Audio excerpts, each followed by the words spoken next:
Senator Joel Villanueva is recognized. Thank you, Mr. President. I was supposed to give a personal and collective privilege, but then, Mr. President, just to not belabor the issue anymore, because we have Senator Lacson who is set to deliver a privileged speech. May I just make a short manifestation, Mr. President, if I may?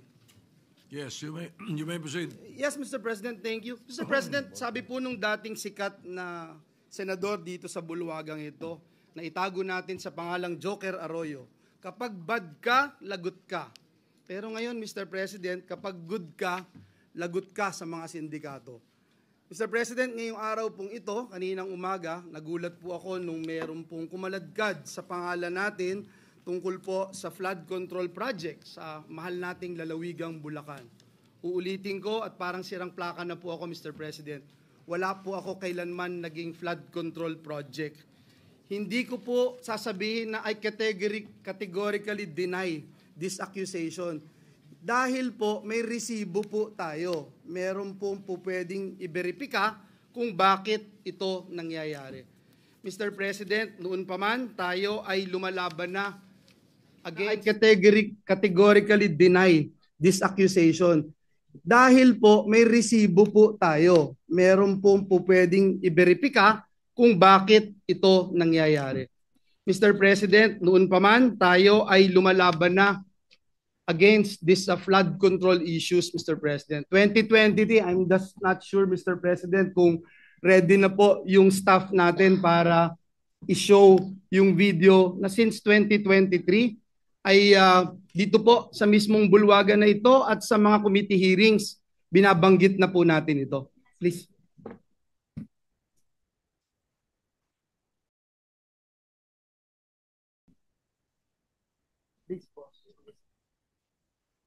Na kinausap ko nitong nakaraang Karina, ang lahat nagsasabi, mas worse. Yung dating hanggang bewang, lagpas tao na. Yung dating hindi binabaha, binabaha na. Hindi inaabot na bahay, binabaha na. So, I don't know how else to say this, Mr. Chairman.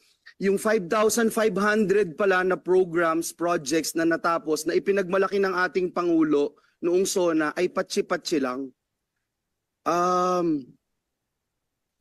Hindi rin nakatulong, tingin ko, Mr. Chairman, hindi nakatulong kasi patsi-patsi nga po eh. Sana ang hiling ko na lang po ay kahit na hindi po masisimulan next year, makita po natin talaga yung master plan para po meron ding confidence yung mga kababayan natin that it's really moving, Secretary. Kasi kung titingnan nyo po from last year tsaka this year, baka walang magsabing nag-improve talaga sa amin and I'm speaking from personal experience. Kinausap ko nitong Mr. President, noong pong time na yun, Mr. President, nagpunta po tayo sa Kalumpit kasama si Mayor Lem at si Governor Daniel Fernando. Binanggit po natin sa lahat ng news outlet na palpak talaga ang programa ng pamahalaan sa flood control. 2 years later, Mr. President, ang Pangulo ng Republika ng Pilipinas pumunta rin po doon sa the same town with the same mayor and with the same governor at sinabi rin po ng ating Pangulo, palpak nga ang flood control program ng pamahalaan. Mr. President, para po tayong sirang plaka, dito sa Senado paulit-ulit, 1.4 billion pesos ang budget ng gobyerno pero nasaan po itong flood control na ito? In the same year, Mr. President, kanina sa Kamara, sinasabi in the same year, may program daw po si Joel Villanueva. Wala pong ma-verify, wala pong ebidensya, wala pong resibo. Pero patuloy po itong tinatanong. Mr. President, sabi ng matatanda, kung sino yung lumalaban, siya yung gusto nilang tamaan ng mga sindikato. And if you can't convince them, confuse them. Binanggit din po yan ni Mayor Vico Soto. Mr. President, hinahanap pa ba natin ang mastermind? Dito rin po sa bulwagan na ito, Mr. President, unang nasabi yung binabanggit kahapon ni Senate President Escudero, a name that cannot be mentioned. Walang iba kung hindi si Dracula, na ginawang tagapagbantay ng Kamara doon po sa National Blood Bank natin. Ngayon, Mr. President, nasan po si Dracula? Bumaba daw po yung dugo. Bakit? Kulang na po ba ang supply ng dugo? Kaya sa iba na humahanap ng dugo si Dracula? Sino ba ang mastermind nito, Mr. President? Hindi po ba ganito rin po yung ginawa sa atin 2 years ago nung nilabanan natin yung People's Initiative na may mga script na pinababasa at basa, scripted lahat. Kahit walang ebidensya, i-contempt mo. Kahit walang ebidensya, ipako mo sa krus. Mr. President, hindi po tayo natatakot sa mga ganitong uri ng demolition job. Handa rin po tayong madungisan ang ating pangalan, mainsulto o batikusin kung ito naman po ang magliligtas sa ating mga kababayan at tundok sa anlibaha. Mr. President, let me put this on record. Alam ko po kung bakit lumabas ang pangalan ko. Kahapon ho, Ginoong Pangulo, and Senator JV and Senator Chis would attest to this. May hawak po ako ng mga affidavits ng mga taga-DPWH sa Bulacan. Pinakita ko po sa kanila at sabi ko, i-bring up ko po doon sa committee ni Senator Marcoleta. Hindi ko po ito nagawa sapagkat alam naman natin, Mr. President and Majority Leader Migs, alam natin yung nangyari kahapon. So we were preparing, I didn't get the chance to attend the committee hearing. Pero ang sabi ko nga po kay SP Chis kahapon at kay Senator JV, this is way too low. Assistant District Engineer. Para namang, bakit naman pag-aaksayahan ko ito ng panahon?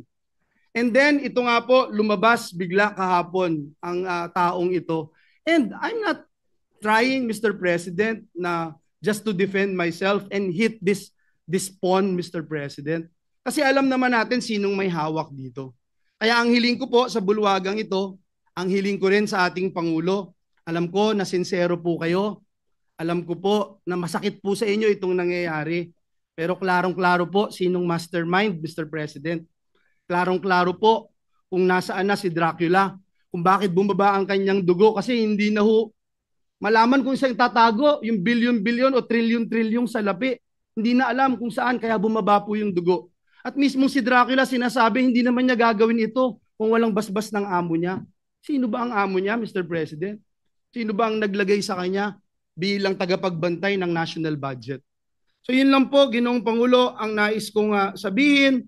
Mr. President, binanggit po kahapon ng ating Senate President Chis Escudero yung mga pangalang hindi pwedeng banggitin noon.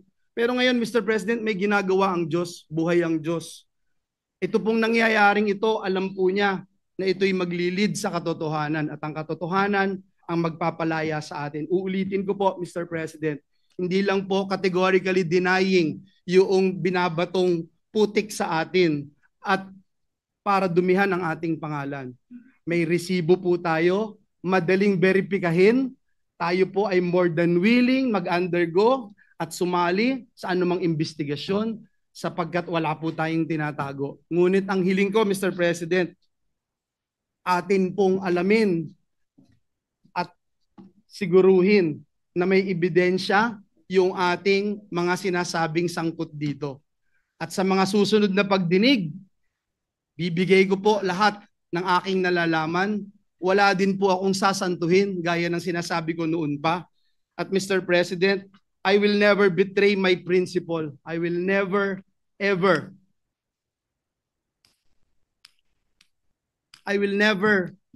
Mr. President, destroy the name that was given to me by my parents, Mr. President, because it's priceless, Mr. President. The Bible says a good name should be chosen than great riches. Pinalaki po ako ng magulang ko na naniniwala ako sa langit at impyerno. Pinalaki po ako ng magulang ko na naniniwala ako that when you die here on earth, you will face your Creator and immediately into judgment. Pinalaki po ako ng magulang ko na sa impyerno, wala pong graduation. Kahit 1 bilyong taon, kahit 1 trilyong taon, pag ikaw ay nagkasala, pag ikaw ay pinarusahan ng Diyos, wala pong graduation doon. Mr. President, my duty has always been to serve our kababayans. Lalong-lalo na po ang mga kababayan kong Bulakenyo who suffer from flooding year after year. And that is where my focus remains, Mr. President. Finding real solutions, not engaging in black propaganda. Mr. President, I will not be distracted by lies. And instead, I affirm my commitment to the work that truly matters, serving our people with honesty and integrity. Maraming salamat po, Ginoong Pangulo.